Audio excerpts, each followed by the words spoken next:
Yes, people. Welcome to your weekly installment of the City Extra panel show. We've got a full house tonight. We got Martin, JSGC, Amos, Mulv, and Joe joining me tonight for a big conversation. There's lots to talk about, lads. Liverpool, we've got Leipzig, we've got Haaland, we've got Tottenham, we've got atmosphere. There's a lot of conversations going around in the Manchester City space right now, and we're going to do our best to touch on as much of it as possible. But before we get into it, people, house rules, as always, hit that like button on your way in, show some support to the show, and subscribe if you're new around here. Lads, it's been a crazy few days since we last spoke on last week's panel show. I think we'll start with the Liverpool game, the 1-1 draw. I know a few of us were there. There's a lot of conversations going around about that game. Like I said, there was the atmosphere. There was the result, of course, as well. Some performances not being clinical. I suppose we'll just have an open conversation, a general chat about it. We can all air our thoughts and see where we're at. Martin, I don't know, were you at the game? What were your thoughts? 1-1 with Liverpool. I was a bit disappointed myself, but hey-ho. No, I wasn't at the game. I missed it on Saturday. It was a good thing, a bad thing. No, it's always bad when you miss games. But sadly, I can't. Before you do it, I just want to say thank you for all the support last week. I watched it back and it was amazing. And again, I apologize I wasn't there. It was weird because I was the one who was like, let's get this show on the road. Let's get this done. And I was like, no. But thank you to everyone. It was amazing. And I got loads of DMs, so thank you. But, yeah, I don't know what to make of games anymore. I'm very weird into the way I'm trying to look at the games. The atmosphere, I suppose we're Man United now, aren't we? Off the field, so it's the way it is. I'm trying to keep my words in check on the atmosphere because I don't like what the club. I had interaction with the club last week itself. Some of the responses I got were quite frankly disgusting. Wow. I got told basically that I basically made a comment of, well, you don't care about local fans anymore. And they went, well, yeah, but that's come from above, not from us. Wow. Not a lot I can do when that comment comes back. I get it. They want to sell £60 tickets. Like anyone with a season ticket, you get 9 messages on the game day trying to sell your ticket. We now know why, because they get sold for 60 quid. You get what, 40 quid back, and the club sell them on at 300 quid. And listen, Steve, on Monday, I have no problem with fans abroad. I encourage it. I want fans from abroad to come over. But come and watch the game and sing. Don't film it on an iPad or play Sudoku. I don't get it. Would you go to the cinema and play on your phone? Depends what the movie is. I was going to say, depends how good the film is. But you know what I mean? You paid all that money. Why would you? I just don't get it. I saw a picture yesterday circulating. Was it somebody was live streaming to China? And I think my favourite part of it was they were running their own commentary while streaming it to the world as well. which I It's a thought no was copyright highly issue there. entertaining. Surely there's a copyright issue. You can't just stream games like that abroad. Like, how does he get away with that? I saw it. Mental. I thought it made me laugh. I thought it was quite funny. I mean, I get the point that Martin's making, but I think that's taking it to the extreme. But I think Martin's pretty spot on. I mean, I was at the Liverpool game. I thought atmosphere was really flat. I remember sending you a tweet, Hugh, about it, and I just there's lots of different reasons why that was. I thought it was just a 12:30 kickoff on a Saturday afternoon, and I used the term afternoon very loosely there, that it's just not an ideal kickoff time for such a big Premier League game. I thought that didn't help the atmosphere, and I think City fans have taken a bit of a bashing from the atmosphere against Liverpool. I think people seem to forget that there was nearly 3,000 Liverpool fans in there who also faced the same problem that the City fans had, which was it's a 12:30 kickoff. No one said it had any real build-up through Saturday morning to go to the game. You wake up, you get dressed, you get ready, you go to the game, and that's it. Yeah, I was there myself in the South Stand, where I always sit, and I will give credit to the people in the South Stand. They were making an effort. They really were, as they always do, but it's difficult. It's very difficult when other sections of the stadium don't want to get involved. I know, Amos, where you sit, they were also quite active, to be fair to them. They were trying. What did you make of the whole experience? Yeah, I mean, when the goal went in, that was probably, and I don't necessarily like using this term, but it was pure limbs, and I mean limbs everywhere. There was fellas. I had some fella jumping on my back. I've never seen in my life, and it felt like, from that moment on, that it could be one of those classic Etihad games, but. Look, everyone loves Pep Guardiola. No one's here to say a bad word about him, but it really frustrates me when he comes out and he says the stuff like that to the supporters. The supporters, by the way, who last season went here, there, everywhere following the club as they won the treble. And, we don't want patting on the back for that. It's a choice. It's a hobby at the end of the day. It's not a job. But it does my head in when he comes out and he criticises fans who are there. They've turned up to watch what is, for all intents and purposes, a show. And for me, I think if the atmosphere is bad, in some aspects, at least in this one, it's down to the players to sort of, get it up a little bit. City fans aren't going to be able to score a goal by singing Blue Moon 10 decibels harder. It needs a bit of an encouragement, and especially in English football culture, Germany, European, etc. is a little bit different. But it really riles me when you've got all this going on with ticket prices, especially for the big matches. I mean, the club run silver season tickets, which is basically a season ticket, but you don't get a chance to go to the bigger matches, which is it's amazing. It gives people a chance, but that is because, as you mentioned, Martin, they like to you can pocket a little bit extra. Look, it's an issue that is probably going to get worse before it gets any better, if it gets better. But yeah, it was. I think all the aspects played into it. 12-feet kickoff, tense game. A game where maybe somewhat that the fanatics weren't there as more as they have been in the past. It was one of them. Hopefully, it gets better. That's all I can say. I think the atmosphere control thing and controlling who gets into the stadium, it's a very difficult one. I mean, I've had my season ticket now a good few years, and my first season ticket I bought, I think, was like £300, and at the time, for me as a 16-year-old, whatever it was, that felt like a lot of money, as it is a lot of money. And now I think my most recent one cost £700. Now, fortunately, I was able to pay it and I'm able to keep it, but there's a lot of hardcore City fans out there who are working class. They may have kids. They can't afford to see the pricing in tickets continue to rise every year. And then when I complained about it on Twitter, I was met with an avalanche of, oh, stop acting spoiled. You get to watch Haaland, you get to watch the treble winners. I get that sentiment. But you know what I mean? The treble winners aren't paying my bills. The treble winners aren't putting any money in my bank account. So look, I don't know. Is it something to do with the club are going the direction Martin's saying, whereby they're not really arsed about facilitating the hardcore working class, mank or wherever fans simply can't afford to go to all these games or buy season tickets or aways, and they're more inclined to facilitate the people who can, whether that be from abroad or wherever. I don't know, but look, it's going to be something that'll unfold as time goes on, and I'm sure we'll talk about it again, but I don't really want to dwell on it too much. I want to talk about the actual game. We're no longer top of the league. It was a weird one, Mo, wasn't it? You know what I mean? When the first goal went in, I really thought we were going to kick on from there and maybe put 2, 3, and 4 past them. Be one of those great Eddie had kind of days, and the atmosphere would lift naturally. But it wasn't to be. It was a weird one, man. I think Pep was forced based on who was available to play. a pretty sort of chaotic lineup. And while I thought we defended really well, considering who we had on the pitch, and we controlled transitions really well, up front just wasn't clicking that well. And yeah, I'm shocked. This is the game he didn't make any subs, did he? Is that right? Yeah.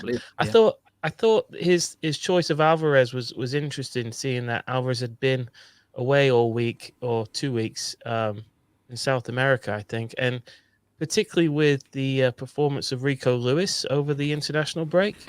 You saw what Rico did in that match last night. I thought he was really good when he played centrally, and then when he was pushed to the side later on in the match. I just thought you sort of wanted to ride the the hot player at the time, and I would have had Rico Lewis in there from the start. I don't know what difference it would have made, but I know Alvarez had a rough time. If we could have got something more out of him or Foden on that day, we probably would have won that. But I'll take the point. I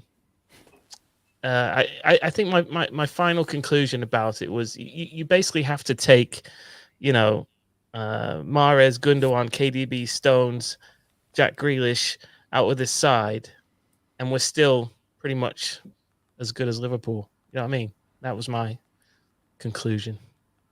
It's a funny one. It's definitely a funny one. The Alvarez, I've been very consistent with Alvarez all along. That as good as his start to the season was in that area of the pitch, churning out G&A consistently, I still always felt it wasn't his. It's not where he wants to be, Alvarez. You know what I mean? He's a predator in the box. He wants to be close to the goal. He wants to do what Haaland's doing, essentially. He wants that role. But Pep is kind of shoehorning him in there for whether it's because he likes him or he has no other choice. I mean, Joe, if you look at the bench on the weekend, the only attacking option we had on that bench was Oscar Bob. So he wasn't really left with much choice, was he? No, which is why I can understand the no substitutions. Like, I often find myself screaming at him to change something, especially when we go through like a 10-minute period where we struggle in a game. Maybe the opposition get a few chances, but I completely get it. It's not like he had the amount of options. I mean, to say that our entire spine essentially from last season didn't play, no De Bruyne, no Stones, all of these players didn't play. And we probably should have won that game. If I'm just looking at it from an overall point of view, I think we were slightly the better side. I think if anyone was going to win that game, it was us. We're still in a very good place. I mean, if I'm just looking at the 3-game stretch we've had, I know Chelsea's going back a bit far now because obviously it's been a couple of weeks from the international break, but Chelsea, Liverpool and obviously Leipzig last night, like Liverpool, I'd say was probably the best we played over in 90 minutes. Yeah, potentially, or at least for parts of the Liverpool game. I mean, does anybody come away from that Liverpool game just feeling disappointed, like it was 2 points dropped? Because I certainly did. I really felt that game was there for the taking. Anybody else? Felt like a loss. I reckon it's because I know it's not. we're ahead. It's weird because I'm looking at it. We lost at Arsenal, drew at Chelsea. Do you know what it was with me? If that was Anfield, I'm over the moon with that. Because I know we've got to go to Anfield. It now means we're probably going to have to get something at Anfield, which historically we don't generally do. There's normally 2 things guaranteed. You're not scoring at Tottenham, and you're not getting jack at Liverpool. That's what concerns me. I'm like, we're going to have to go to Anfield now and do something. Which, listen, we're more than capable of. There's no panic setting in. We're second with a point behind with a massive injuries. I've no concern about whether we'll go on. But my concern is more on the style of play, more on the performances of individuals and everything else. That's my only concern moving forward. But he may change it again. He did it February time, didn't he? This is Pep's experiment sort of stage at the moment. I'm just hoping he goes, yeah, we need to change. Because if we play like we're doing at the moment against a Madrid or a Bayern, I'm not sure how it would end up. But is he experimenting? Is he experimenting because he wants to, or is he experimenting because he has to?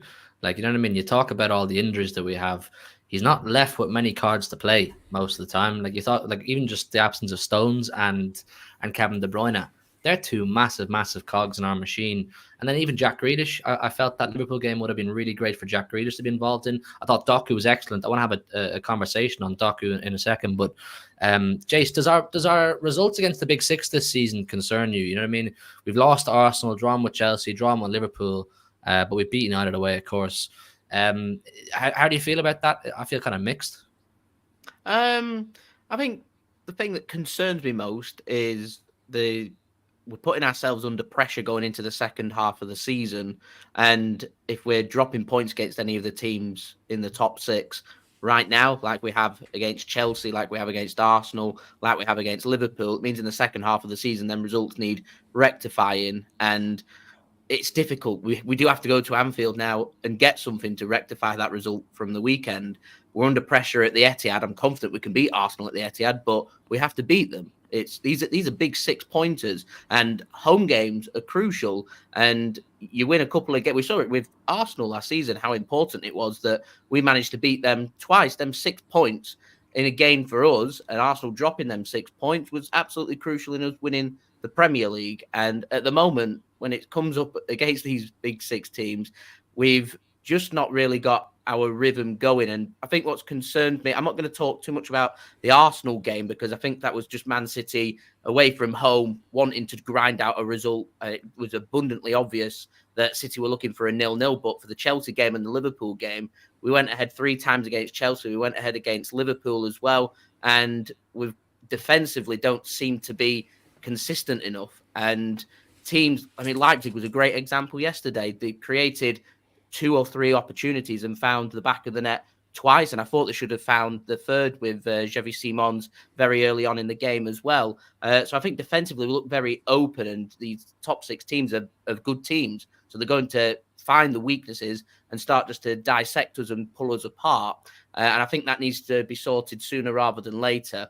Now, I don't know about everybody else, but I feel like City just look more confident and better when we've got our midfield sorted, and that midfield sitting in front of the defence needs to be John Stones and Rodri. And unfortunately, with John Stones, we don't want to be rushing him back because he just keeps picking up the same thigh injury that he's got. So we need to find the right balance. These next couple of games, Spurs and Villa, they're massive games. They are absolutely massive games. Come out with these 2 games with 6 points. I'm confident we can continue to push for the second half of the season, but drop points in both them games, who knows?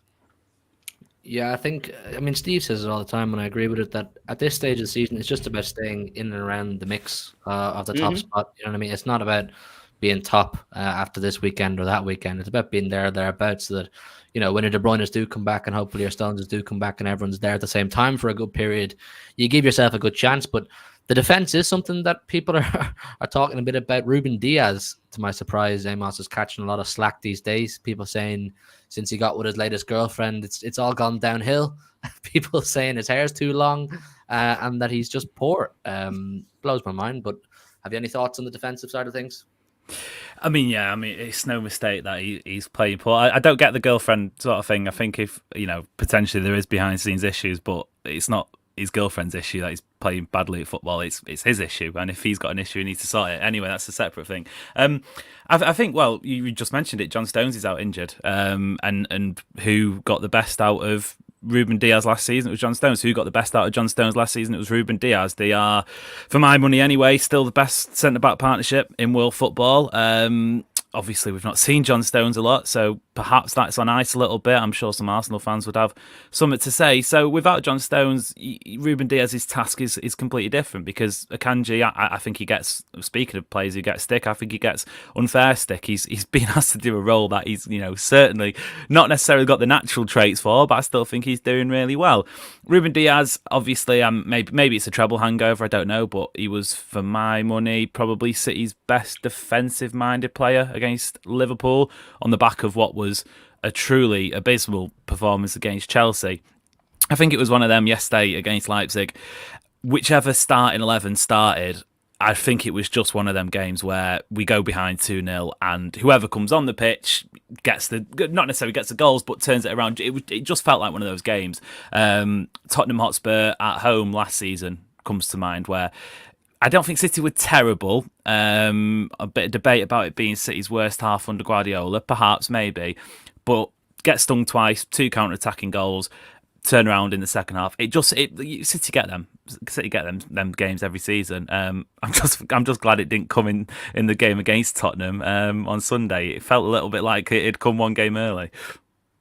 Yeah. The defense is it's definitely missing John Stones. I think if you just break it down, it's massively missing John Stones. Just to be clear with that. But I do want to touch on Doku, and you can kind of interlink last night with Saturday. But a conversation I've been having a lot with rival fans on the Big Six is about Trent and the battle Trent and Doku had on Saturday morning. I mean, am I looking through my blue tinted glasses, or did anybody else feel that Doku was brilliant? He was our main attacking threat, and that he beat Trent more often than not. I mean, Mulv, what did you make of Doku in the weekend? You're spot on, Hugh. I mean, anybody with a decent set of eyes saw that Doku ripped him apart multiple times. It was a nice goal from Trent, of course, but we sort of let him waltz right into our penalty box. So I'm not sure that necessarily the goal wipes out his defensive performance, but goals are big things in games, and he should be credited for that. But overall, if you're talking about him as a defender, he's useless, absolutely useless. No, I said this. I said, stop protecting this guy's ability to defend 1v1 because of how exceptional he is going forward. And he is exceptional going forward, but so is Cancelo. Do you know what I mean? So Cancelo was brilliant going forward, and he was defensively average, if not poor, as well. And Cancelo never got these praises. You know what I mean? You had the likes of Gary Neville saying on the weekend that Trent has the ability to become the best right back of all time. And I'm thinking, how can you be the best right back of all time if you can't defend? It's the primary function of a right back. But look, hey, that's neither here nor there. No, you're right. Look, I'm going to do these super chats. We'll talk a bit about Leipzig, and then I want to talk about Spurs because the big games are coming thick and fast. Rustin here with a 10 says, Diaz has been getting a lot of slack lately, rightfully so. Just remember that he works best with a consistent partner, which hasn't been seen the case this season.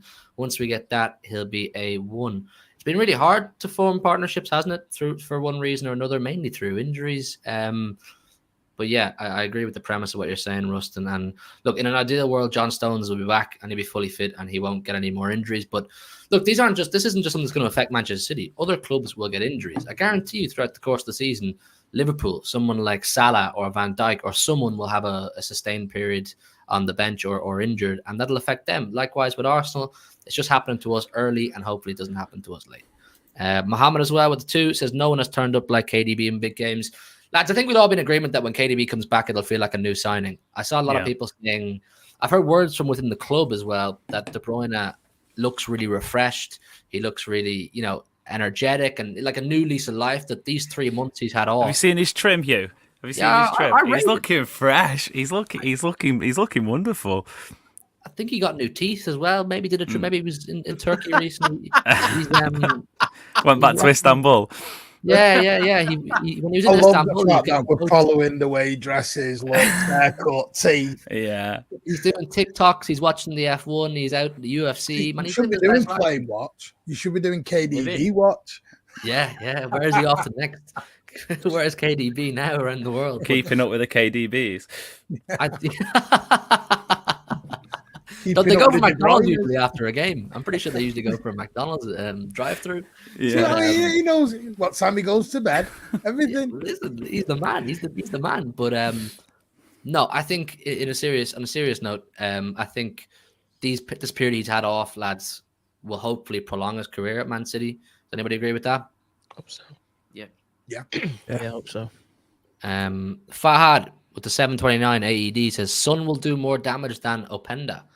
We are going to get on to Tottenham, Fahad, but I suppose in short, they are missing a lot of their top players. So you'd like to think City should beat them, but nothing's guaranteed these days. Big up Nathan Gray with the 9-month membership. Don't think it's something to be too concerned about. It's still very early, and we know what City are normally like after Christmas.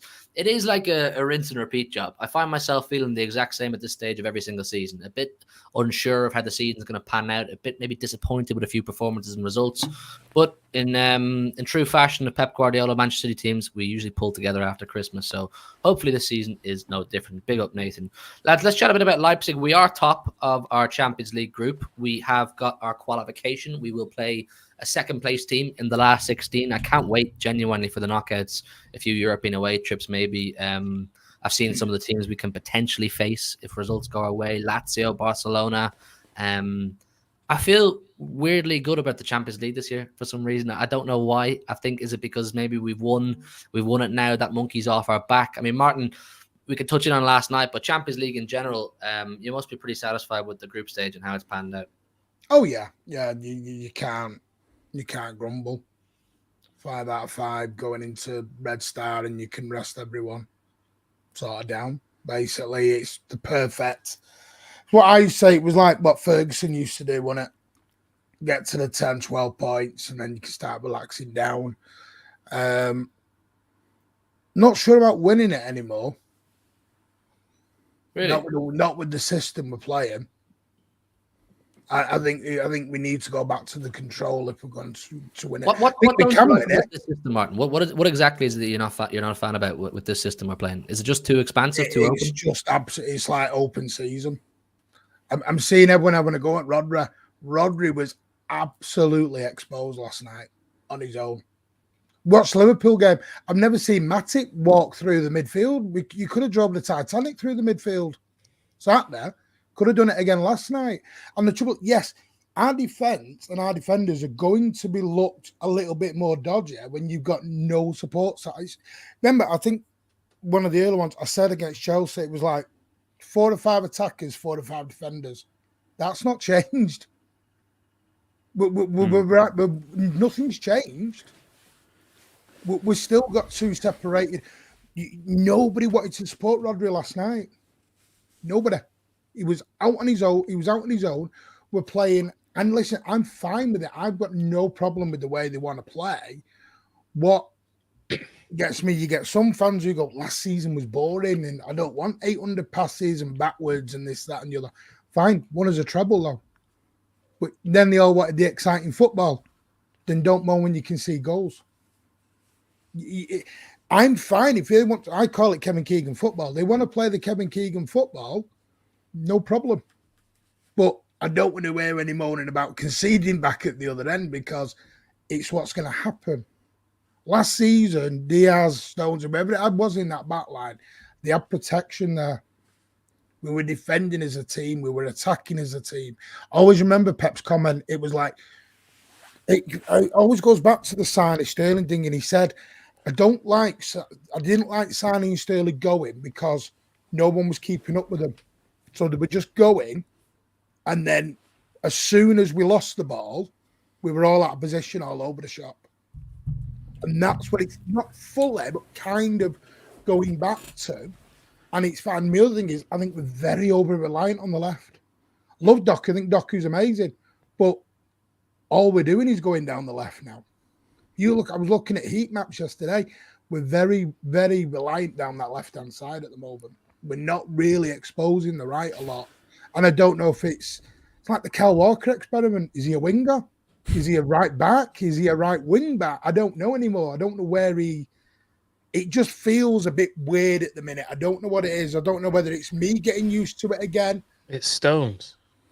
It's missing John Stones. He's the perfect player to bring the balance between the attack and defense. But it didn't change over. It didn't change when Stones was in. Well, he's not been in that much at all, though, has he? Football. Nah, I think the question is he's trying to figure out what to do when Stones isn't there, and he hasn't quite figured it out yet. Akanji's been good and bad. He hasn't put Rico Lewis back in there yet, which is interesting. And then for the domino effect is, I think you mentioned, is what happens with Walker, right? Because at the end of the season last year, Walker wasn't part of the team that you're asking to come back, Martin, right? You're asking for that team back, right? That control, that 11 essentially that we ended the season with. Walker wasn't part of it. So first, I think it's just missing Stones, he's perfect for the balance between attacking and defending and the control. And then further on, what do you do with Walker if Stones is back?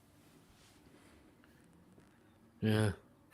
No, I mean, I can't. It's hard to get anybody to fit into that John Stones role, isn't it? Because he makes it look so easy. And Stones he's a product of Pep Guardiola now. He's been with him so long, so he knows what he's meant to do inside and out. You're not going to find anybody in the world able to slot in seamlessly to that role. But Jace, is the first half from last night a product for you of what kind of Martin's talking about, the rock and roll expansive football? I don't really know what that first half was from Manchester City yesterday, to be honest. I've not seen a lot of praise for RB Leipzig, and I'd like to see a little bit of praise for how they approached that game. It would have been very easy for them just to have, because they got beat 7-0 at the Etihad last season. It would have been so easy for them just to sit with 11 men behind the ball and try and hope that they can sneak a goal late on. You know, you see some of the Premier League clubs that tried that approach, but they were happy to just put Manchester City's defence under pressure. And I was impressed with that Openda striker as well. I'm fairly sure he's the one that grabbed a goal in Leipzig back in October against us too. He looks like a decent player, was my assessment that I took from the first half, because I just thought City were all over the shop, to be honest. Kyle Walker, I was doing my live watch along yesterday. I don't think I mentioned his name once in the first half. There was nothing going down that City right-hand side. The team just looked completely off balance. They weren't dealing with what Fabian Delph likes to call the basics of football. They weren't doing anything. It was very much just a City pass it around. It was taking 4 passes to get from the left-hand side to the right-hand side and repeat. They weren't creating that much. City weren't offering anything. They were just passing and knocking the ball around with 63% possession, and that was it. And I think Leipzig showed that actually it's not about passing. It's about putting the ball into the back of the net. You need to have that hunger. You need to have that desire. And at times, not just that Leipzig first half, there's been times this season where I think we've all spoken about that treble hangover, where the players' hunger and desire hasn't really been there for me. It will come back. I can guarantee it in the second half of the season. Trophies are on the line, high-pressure games. Manchester City absolutely thrive in that kind of presence. But these games, it gets so sticky for City through November and December. We've got a Club World Cup coming up as well. It wouldn't surprise me. I don't want to be negative, but it wouldn't surprise me if at some point between now and Christmas, City end up dropping some more points along the way as well. I think City just need to, as I was mentioning before, they need to just stick with it and make sure that there's only a little bit of daylight between us and whomever was going to sit at the top of the Premier League table, and try and push on for the second half of the season, I think. Yeah. Joe, what do you think? You watched the game last night. What did you think of it? I mean, I keep saying things like I don't think we'll defend worse or I don't think we'll play worse all season, and then we put in a first half like that, and it makes me think, why did I even speak? Why did I even say anything? It's almost like it comes back to bite me. So at the end of the day, I guess the point that I'm looking at it is we got the job done. At the end, that's kind of all that mattered, really, is getting enough to qualify through first. But like, I understand completely what Martin's saying. Like, I don't know whether I like what I'm seeing. Like, it's exciting at times, but at other times it's scaring me a little, because it's like, now, how have we conceded 4 to Chelsea? How have we gone 2-0 down at home when we haven't lost a Champions League home game for, 5 years? Something like that. Like, that's pretty poor. I do also get the whole, I think John Stones solves a lot of problems in there because he gives Rodri protection. We get more control from that. I also think that, I mean, we lost Gundogan and Mahrez. They're not here anymore. Those are 2 controlling players as well that we've got to figure out how to replace them in the system with other players. Obviously, we bought Kovacic. He's had his injury problems. Grealish has had his injury problems. He was a big controlling player that's also missing from that team. So there's also a little bit of struggle there, but I don't think the drop-off should be that big. And then, again, with the whole focusing down the left-hand side thing with Doku, I don't think it helps when we're trying to play Walker as a right winger, because, I mean, there's a couple of different analogies. He can't cross a road, can't cross his legs. He's just not an attacking fullback. He just can't do it. You know, the only attacking you'll get from him is if he hits the byline and just fizzes one, just hits it as hard as possible across the 6-yard box and hope that it takes some sort of deflection in. That's about all you really get from him. He's not good at crossing the ball. And then it creates this problem as well where we have whoever's playing on the right, which is Bernardo Silva yesterday, tucks into midfield in this sort of weird half right winger, half attacking midfielder role. And, you know, Foden did it early in the season and it was a bit inconsistent. I think Bernardo Silva wasn't great last night either. He struggled with that role a little bit. So this is, I think it's been said before, this is the experiment part of the season. This is where Pep is trying to figure out how things will work when certain players aren't here. And he's being forced into it. It's not something that I think he wants to do, because he's got to find something. But again, the drop-off shouldn't be that big. One injury to John Stones shouldn't mean we are completely open at the back. Saying this about Rodri, don't forget, when Rodri got injured, one injury to Rodri shouldn't collapse our midfield down. Yeah. It's really weird how Stones is like, it's like Stones controls defense, Rodri controls things. It's like, well, if Haaland gets injured, are we not scoring? It's like we're just losing linchpins. And the problem is we've got this is the biggest injury thing we've had in 3 years, and we're not used to it. And then when you've got a thing, we've always got away with it with the thin squad. We've had injuries, but we've never had 4, 5, 6 injuries at one go. So maybe he is sort of forcing a little bit. I don't know. It's just, I mean, personally, I'd like to go and get a couple in January just to, especially we're going to lose Phillips, just to try and give us a few more options, take the pressure off a little bit. I know that's easier said than done. And it's very unlike City to go, yeah, let's go in January. But I think we're really at the red line at the minute. We're really at the red line. We shouldn't be in a situation where losing 1 or 2 players collapses defence or midfield down. Martin, who would you like to see in January if it was to bring somebody in?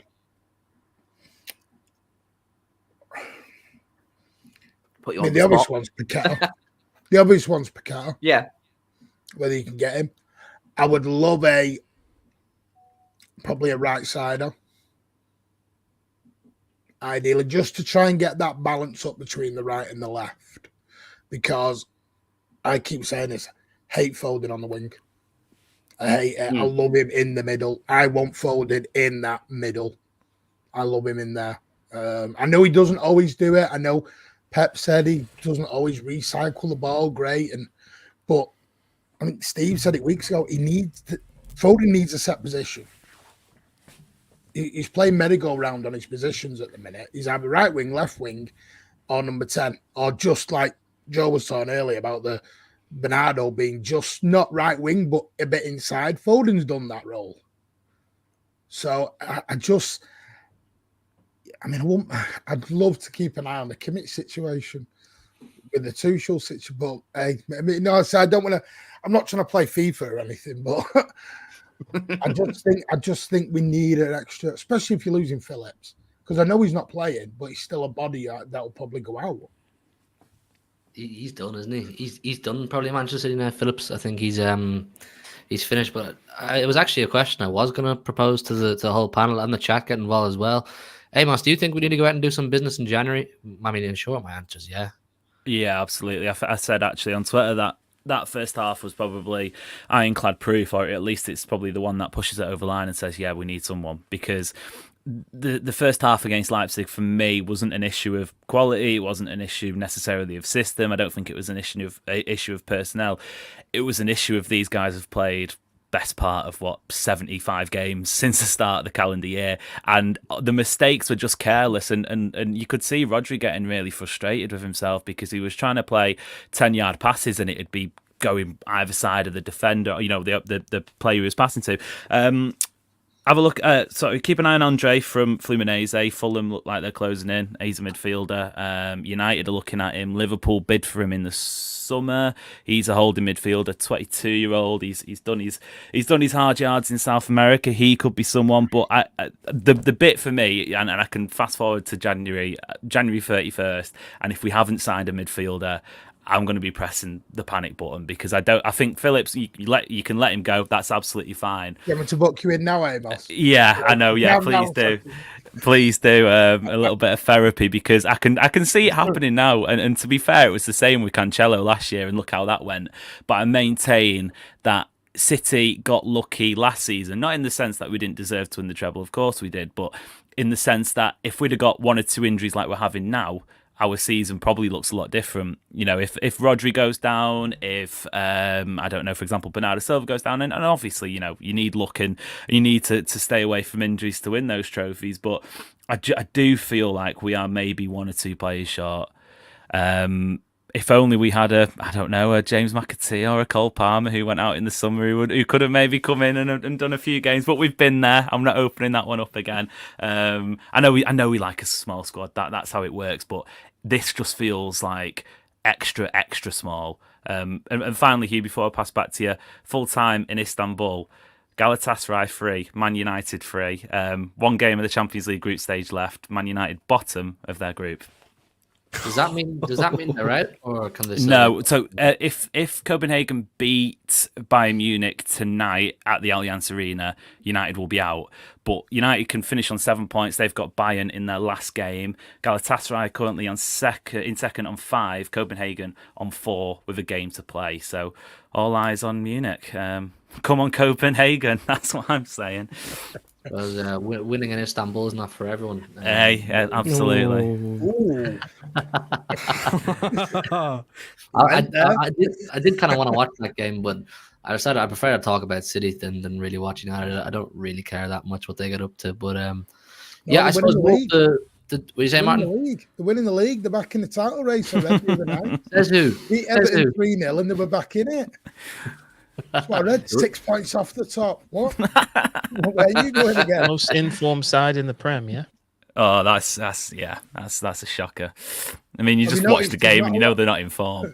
Have you noticed there's not a lot of Glazer outs going on at the moment? They've all gone back quiet again. Yeah, I didn't see any golden green scarves in Istanbul tonight, but it's cool with me, man. It's cool with me if they're the most informed side, because it means Ten Hag keeps his job for a little bit longer and the circus keeps moving on. But we'll focus in on City again. Mulv, the January business thing is it's a funny one. Steve said, I think it was Monday. Yeah, it was Monday, where they feel in the club that if you have to go out and do business in January, it's a poor reflection on your preparations for the season. And I remember saying on this channel at the time, just as the transfer window closed, I think we had prepared poorly. I felt the squad we had going into the season was still light, even with no injuries. I still felt it was a little bit light. Could have done with 1 or 2 reinforcements. Are you the same as the lads, that you'd like to see some business done in January? I don't know about you boys, but I was under the impression that Calvin Phillips was going to be part of the squad. So I didn't feel too badly about the way we went into the season, the squad size and everything, because I thought like he was like a new signing. You know what I mean? And he was going to be able to. I'm just going to look him up, see who he is. He's a young prospect from York. Yes. The main worry going in, well, there's a few. 1, complacency. 2, filling in the contributions of Mahrez and Gundogan, and Rodri's fitness, right? Because he's played so much. So I thought, well, the Rodri fitness thing will be fixed by Calvin. The other 2, you don't know. Like hopefully Doku and Kovacic hit the ground running, and Bernardo will play more minutes on the right, where he finished the season. So I was all right with the way we started with that assumption. But now, yeah, the lack of a proper backup option for Rodri still bothers me. Because he's tried. I mean, he gave us the chance to try 3 games out with that red card, and nothing seemed to be, working as well. So I still think that's the gap. And if there is, I personally don't know who that person would be. When the name Tony Cruz came up, I thought, that could work. But beyond that, I'm terrible at knowing, players around Europe and that. But that'd be the one I'd be trying to find if I could. Protecting Rodri is so important. I mean, the point Amos made there doesn't get raised enough, that the amount of football these players have played, and football is cyclical, but you can prevent the cycle coming to a total crash by supplementing the players who are staple to that. And look, I mean, Rodri last night, he wasn't great, was he? A lot of unforced errors, a lot of players with unforced errors, and I think when you start seeing things like that, it's a sign that you probably need to go and do some business to help them out. Phillips is disappointing. I did have hopes for him. People know he signed my jersey last season. The treble winning jersey is signed by Calvin Phillips, so I'm stuck with that. I really hoped to get some return on that, but unfortunately, it wasn't to be. Joe, I know you watch a lot of the football around Europe. I think Paqueta for me is the one I really, really like. I think he could pull some strings in midfield. If we're talking about maybe extra creativity, then maybe, but I do... For balance, because I think what everyone's saying is right. It's so lopsided on the left. Put Paqueta on the right, whether it's midfield or midfield. I think Paqueta can play. I think he can play and has played on the right wing before. Although again, it'd be almost shoehorning players in at that point, wouldn't you say? Playing someone who is ideally a midfielder on the right. That's the problem we have with Foden. We're playing someone who a lot of people want to see in the middle on the right, and not everybody's happy with it. But I'd love to see Paqueta. Maybe we can. I think the main thing I've been watching there is, will West Ham take Phillips off our hands? Can we involve that in any type of way? Maybe that would help us in that situation. I don't know whether his betting thing has been completely cleared up. I'm not clued in on that situation at all. I think that's the only thing that stopped it happening in the first place. But it's just got to be someone to help Rodri out. I mean, you said it. He didn't play well last night, but when he went down holding his knee, my head was in my hands. I was thinking, oh no, this could proper derail our season. We think we're going through it now. If he's out for an extended period of time, with everything else we have going on, we could be out of everything. Like, we could be out of a title race. That's how big it is to have all of these injuries, especially when you've got Spurs coming up. Aston Villa away is an absolute stinker. I'm not looking forward to that one because they're playing so good at the moment. But yeah, it's something in the midfield. But I also then look at Matheus Nunes. Why did we sign him? If we still need midfield reinforcements, what was the point in signing Matheus Nunes? Is he going to get a chance? Like, he didn't even get on the pitch yesterday. Like, when are we going to see him? Was he injured? Yeah. That might explain it a little bit. It explains that. It adds to it, though, doesn't it? The fact that some of the signing's been injured. I think it's twice now. It's not ideal. He's really impressing in training, but it's getting it from they think inside the club within 6 months he'll be amazing. He's just got to get that build up going. I can certainly he's see doing it in training. Yeah, he's just getting it onto the pitch. Probably. I've seen glimpses. Like, when I've watched the limited minutes that he's had, I've seen glimpses that I've really liked. Maybe not consistently, but then that comes down to minutes. He's not playing enough minutes to show it on a consistent basis. He's not being able to build up form. But based on the little things that I have seen, I've been fairly impressed. Like, I think there is a player there. It's just about, when is he going to get the chance? I know he's injured at the moment, and it's weird that he's injured because he hasn't been playing, but when he comes back, is he going to get a chance? Like, realistically, probably not. Can he maybe play as a deputy to Rodri? Maybe that's something that we might be able to try at some point. We've got one Champions League group game that means absolutely nothing because we've qualified top. Maybe that's something to try there, where you stick him in there, because let's be honest, it's pointless wasting Phillips there because he's not going to be here. That experiment's failed. It's not really, if you've got something else to try, I'd rather stick Nunes in there if he's fit and try and see if that works, because that might be something that we could use in the future. Whereas if you stick Phillips, it's not something that we're going to use in the future, because we know in a couple of months he's probably going to be out the door. But yeah, the midfield is the sticky one. Someone to help out Rodri. If there is such thing as a John Stones backup, if Pep's not going to trust Rico Lewis to play on a consistent basis, that might be something that we might need to identify, because we've tried everything else. We've tried Akanji going in there. It doesn't work. He looks lost. He doesn't have the physical capabilities to do that role. He looks positionally lost as well. Like, he doesn't know whether to go high. He doesn't know whether to drop back into a 4. We've seen Kyle Walker bomb down the wing. Again, that one doesn't work. It's just a massive imbalance. So those are possibly the main two. The maybe easier one, if you like, is something in the midfield. Yeah, the midfield. The midfield's the big one. I mean, I looked at our fixtures the other day for the kind of March-April period. I believe we have like United at home, we've Liverpool away around then, we've got Arsenal at home, and then if we have aspirations of winning the Champions League, the kind of quarterfinals are around there as well. So if you think the current squad we have, minus Phillips as well, is going to go through that whole period successfully, which is probably what it would take to win the Premier League or Champions League or both, you're probably wrong. You're probably wrong, because that is a lot of heavy football to be played. But we'll have to see. We'll keep our eye in January. We'll definitely have conversations around then on business and keep an eye on what City are doing. I do want to touch in on Spurs for the last sort of 5-10 minutes. The big games keep coming in thick and fast. Spurs, obviously, off the back of a loss to Aston Villa. I thought they actually played quite well, though, in the grand scheme of things. I don't know if anybody watched that. Missing many of their big players, but Ange does have them playing some decent football. I think we need to win this, Martin. Even just for morale, we need to win this, get back to winning ways, and then look towards that Aston Villa game. Yeah, 100%. It's at home. We can't not beat another potential top 4, top 5 team at home. We need, again, I don't want to be going to Tottenham needing something, because we don't do nothing at Tottenham. One day we will. One day we will win at Tottenham. I promise you. Don't know when.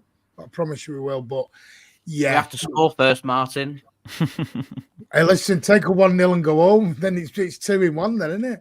No, I honestly, I mean, to what our injury crisis, Tottenham have got like, is it 11 out? They can like put a full 11 in. Sky did a thing. I think it was today. I think they did a thing today where they made an 11 out of injuries and suspensions. Like, they're going through it. I mean, I'd be more worried if Maddison was playing, because the way our midfield is at the minute, Maddison would have had a field day outside on there. I'd have loved him at City, Martin. I'd have loved James Maddison in our midfield. Yeah, you think about the people we could have had. But no, I mean, I do think we will bounce back. I think the atmosphere will be better, long as Pep doesn't do it to the Tunnel Club. Of all the places you go and get the players going, you go to the Tunnel Club to do it. I'm like, what are you doing? Wrong area of the ground to be trying to get everyone going, mate.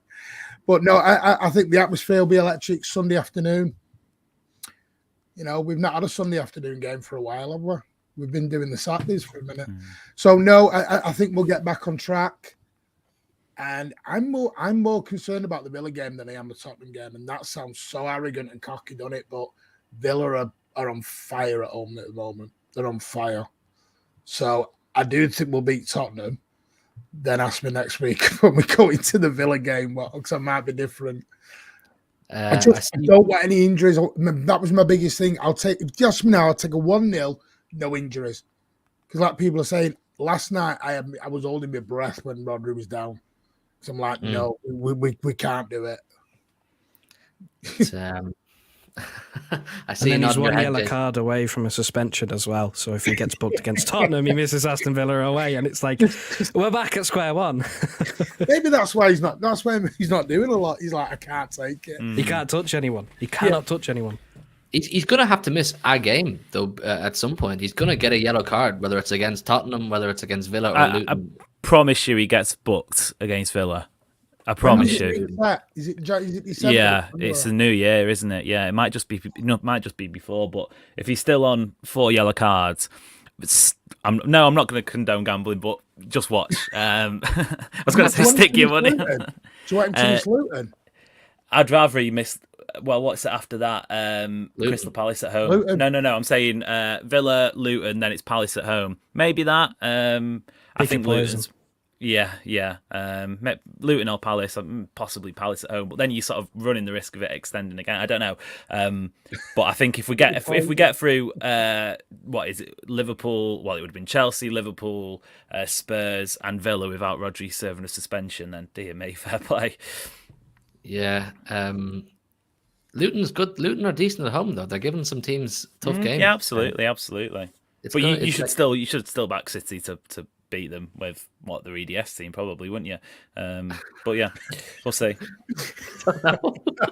That's getting clipped by someone, isn't it? I'm playing no part in that opinion. Oh dear. Jace, I see you nodding your head when you said, or when Martin said he's more nervous about that Villa game than the Spurs game. How are you looking forward to the next sort of few days or for a week or so? I think we'll beat Spurs. I don't. Spurs play good football with all the injuries that they've got. I expect, as long as City come with the right approach and they don't play a first half like we did against Leipzig, and we turn up and we just put the ball into the back of the net, I expect that City can pick up the 3 points against Spurs. It is that Villa game that causes me more of a headache. Villa have got exceptional form at home. They play some lovely stuff. They're rapid on the counter-attack. Ollie Watkins is in fantastic form. City's high line against inform Aston Villa. You've got players like Bailey and that. There's so much pace there. It causes me a lot of concern. I know Spurs have got it about them too, but I think we're just getting to the point of the season where I just feel like home games and away games are crucial. City are fantastic at home, albeit I know we dropped points against Liverpool, but that wasn't due to how Man City played. I thought we played a good game there. But I think if we play as what we did against Liverpool, against Spurs, I think we'll win that game because I think we'll learn the lessons. The Villa one away, I don't know. I really don't know. I'm not entirely confident that we're going to go there and be able to beat them. I'll be disappointed if we lose to them, but they're a good team. They're hitting a nice little purple patch at a really important part of the season. And I'd love to know your guys. I've seen a few people speaking about it. Should Aston Villa be taken seriously for potential title threat right now? I had him in my top 4. Not the title. I did have him as my surprise top 4. Probably a step too far. They're fun, If fun they to beat watch. City, We saw it with Arsenal though. To maintain the title race you need. I think like you said against Spurs, they had 3 goals. Spurs had 3 goals disallowed for offside. That's luck at the end of the day, and a couple are obvious, but it is marginal. I would right now I think I'd take 4 points from the next 2 games. I don't think that'd be, in the grand scheme of things, the whole context. I think we do need a win, but if we can go to Villa Park, get a point, having beaten Spurs, I think that sort of sums up this bit of a sticky spell quite nicely. Still puts City in the position going into the new year. Aston Villa are fun. Title race, I'm not sure. I think personally, out of the period we've had recently and in the next week or so, Villa's probably the one that's the scariest because it's in Villa Park. I mean, I know Liverpool, but as it was in the Etihad, I just felt like, we're going to win it. I felt we were going to win it, and we didn't. It is what it is. But just looking at them fixture for fixture, Mulv, I would have felt Villa's the trickiest of all of them, considering their form right now. Oh, 100%. Yeah, I mean, the Spurs is a sort of a double whammy for them in that we started playing a pretty aggressive style of football, and all the best players are injured. So that combination against Man City should be curtains for them at the Etihad.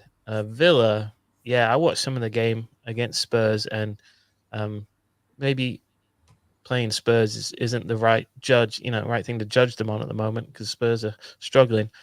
But more afraid of that one than Spurs. So I'm with Amos in that I would probably take 4 points from the next 2. I'm also with Jace on when he talked about learning lessons. I think we've been a little bit lucky in that we've learned some big lessons about, I think, focus against Leipzig, complacency, and what to do when Rodri's not out. I think Pep is learning. He hasn't quite solved it yet, but it might take some time. But I think learning lessons without losing all 3 points is we've done well to do that, I think. Joe, would you take 4 out of the next 2? Yeah, on the grand scheme of things, yes, I would. Just Aston Villa, I mean, I thought they might struggle with the whole Thursday-Sunday thing, but they just haven't. They've really kicked on. They've got on with it. They're playing really well, good on-form players. And maybe they were slightly lucky to beat Tottenham because Tottenham had 3 goals disallowed, but they still went to Tottenham and got a win. Like, that's a big result for them. And, I remember, was it last season? I think it was last season. We went to Villa Park when Gerrard was still managing. We still didn't beat him. Like, it's a tough place to go. Regardless of how good they are, it's still a tough place to go. So, would I take 4 points? Yes, I would. And then you just look at Spurs. And I mean, I look at Spurs against Villa. Their back 4, if I remember rightly, was 4 fullbacks. Ireland should be licking his lips, looking at 4 fullbacks and going, I could get a few here. As long as he has his shooting boots on. Because I've been a little bit worried. Maybe not worried is not the right word, but slightly concerned with the finishing. I think there's been a couple of games. Obviously, we scored 4 against Chelsea, but definitely should have killed the game off against Liverpool. Some of the finishing has been a little bit below par, but yeah, I'm confident for Spurs because it's at home. And I mean, you said earlier in the show, are you worried about results against the traditional top 6 clubs? I think if we lose to Spurs, I would be, because I look at losing to Arsenal and drawing to Chelsea. They're both away. I can take those. If we don't get a result at home against Tottenham, that would be slightly concerning.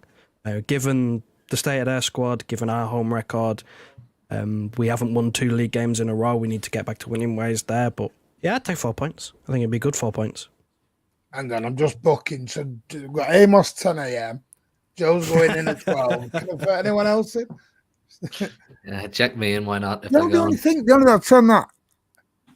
More think about it. Villa play open football, don't they? Yeah. They're not going to low block us. Does that suit us better?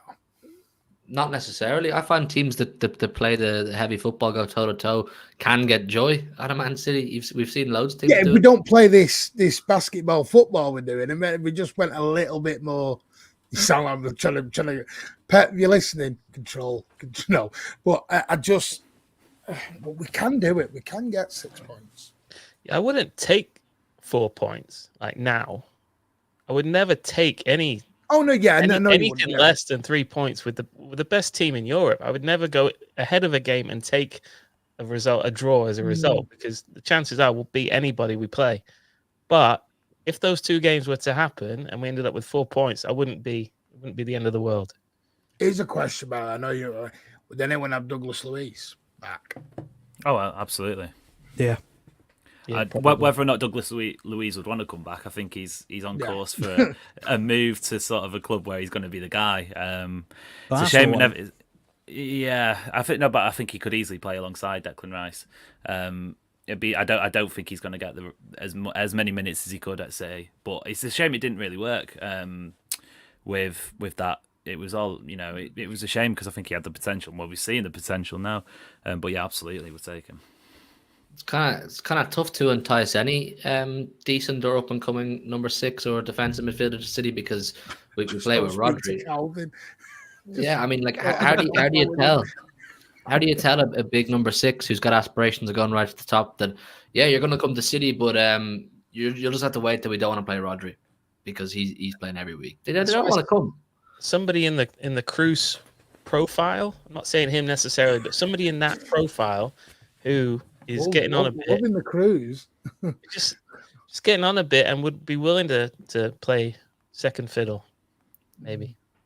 I'm just looking at that commit situation with Tuchel. And I'm like, why ring us in January? Will they ring us and go, just take him?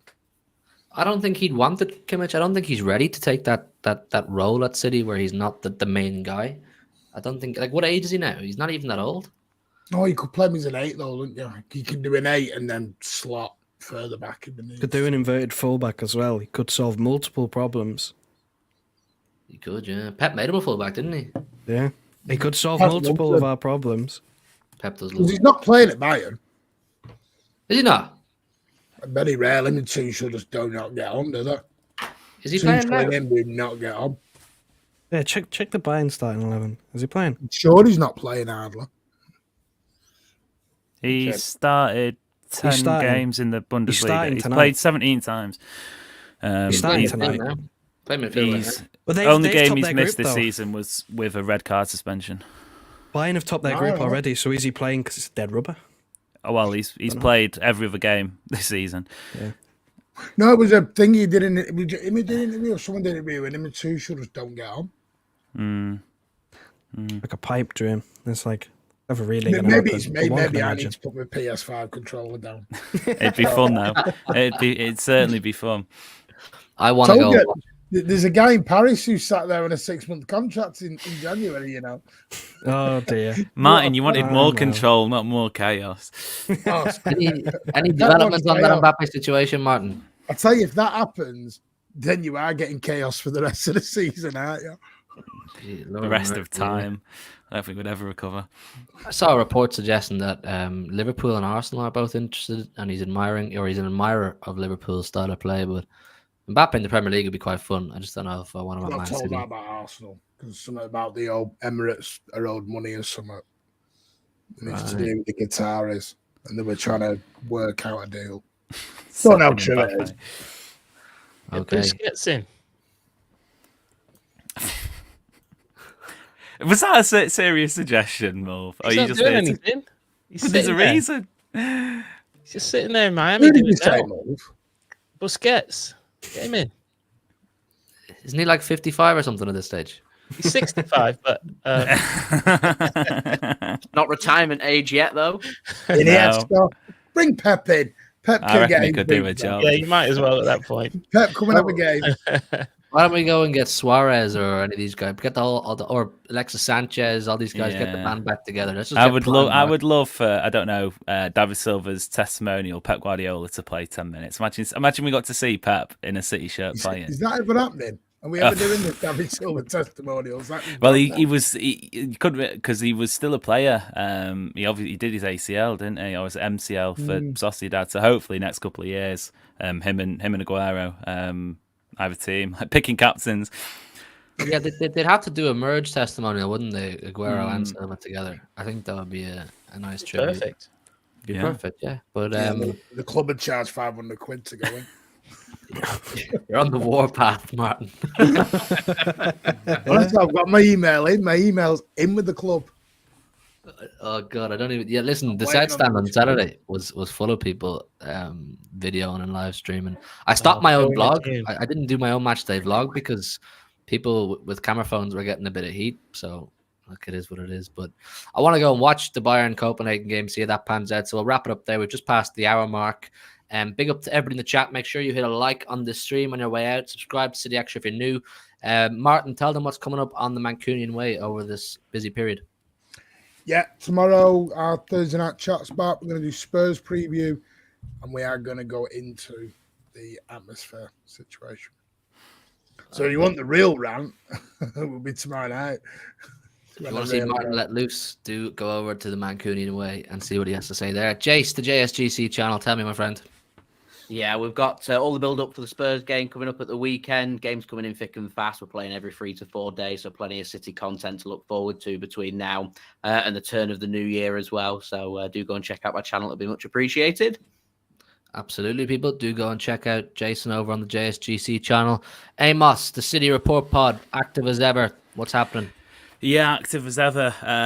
5 episodes a week, 5 days a week, all coming in at under 30 minutes. Stick it on whilst you're having your shower, whilst you're in the car on the way to work, whatever you want to do on your run. Bite-sized sort of, City reviews, match reviews, news, and all-round chaos. If the chaos on the pitch isn't enough, then we sure bring it off it. I do listen to the City Report Pod myself, but not so much in the shower. I don't want to hear Amos voice in the shower. That comes an extra fee. In the OnlyFans. That's City Report Pod Plus. That's City Report Pod Plus. Yeah. The shower episode. Mulv of the Noisy Pod. What's happening, my friend? Yeah, I'm off Noisy Neighbours podcast. Me and my partner Joey do a weekly show. He's in Manchester at the moment. Actually, I think he just went down to London for the day or a couple of days. But deepest condolences, Joey. I know. And he's eating fish and chips in London. Have I not taught you anything? What's going on, man? In his absence, I did a show with Howard Hockin off 9320. It's pretty much a Spurs review. You can check that out on all your podcast apps. Sweet. Go and check that out, people. Noisy Neighbours Pod.